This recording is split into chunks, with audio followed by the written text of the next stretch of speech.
We have some great Rebel Moon news that shows that this franchise is more than just 2 movies.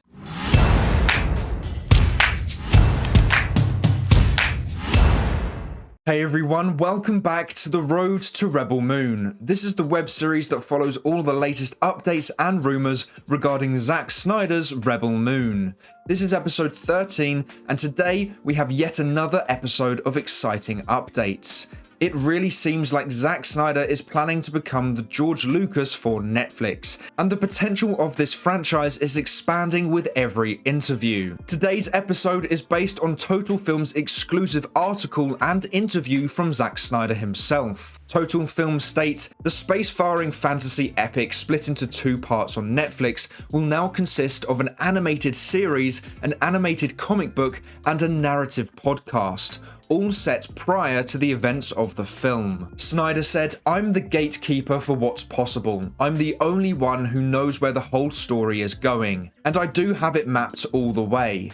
We're doing a narrative podcast, an animated comic book, and an animated series. They all take place before the events of the movie, so you can start to understand the vastness of the mythology that we've been working on." Now, these were all rumours before, so we had heard that an animated prequel could be happening, but now we are hearing it from the man himself.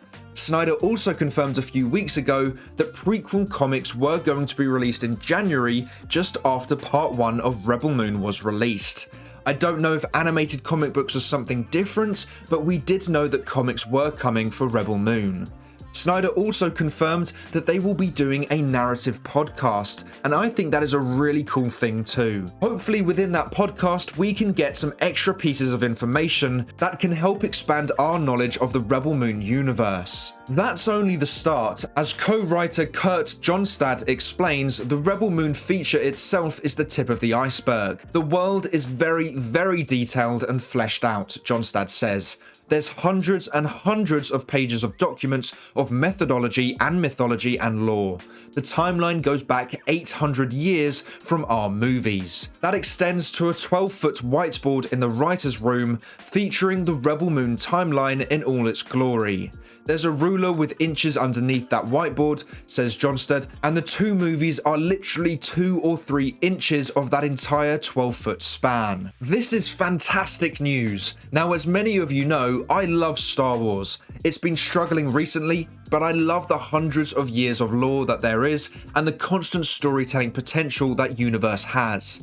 But when George Lucas wrote the very first Star Wars movie, there was no planning on what happens next. For the first 3 films, he pretty much wrote the new stories after the films became a success. Zack Snyder and his writing team have planned out 800 years of storytelling. Sure, not every story has been written out, but documenting key moments throughout that history allows for stories to be built around it. And Rebel Moon Part 1, or A Child of Fire, has been created with that 800-year timeline in mind. So continuity should be tight, and that's something I love. I can't wait to read prequel stories and then rewatch Rebel Moon A Child of Fire and see those details presented within that film, but not realizing it until we know the backstory through those prequels.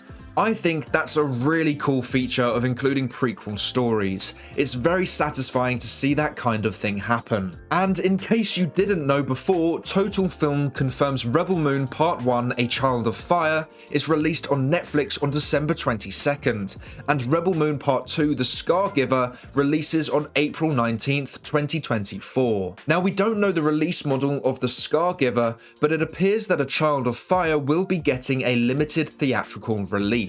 A Child of Fire has been rated a 15 or R by the British Board of Film Classification, which implies a theatrical release in the UK. Not only that, but they also confirm it will be released on December 15th. So, an early theatrical release in the UK appears to be happening, which is great news for me as I live in the UK and I assume it will be the same for the US. I don't see A Child of Fire not having a limited theatrical release in the US, especially when it's a US-made film. So, good news for UK Rebel Moon fans and potential American fans. It's a shame that it's not released worldwide, but I guess it makes sense as it is a streaming movie, and releasing it worldwide in cinemas would take away from what Netflix are. So we've had some great news today, but make sure to let me know your favourites in the comments below. But that is all for today's video. Thank you so much for watching. Please make sure to like and subscribe and turn on post notifications so you never miss a video. I hope to see you here again soon, so until then, have a great day. Bye!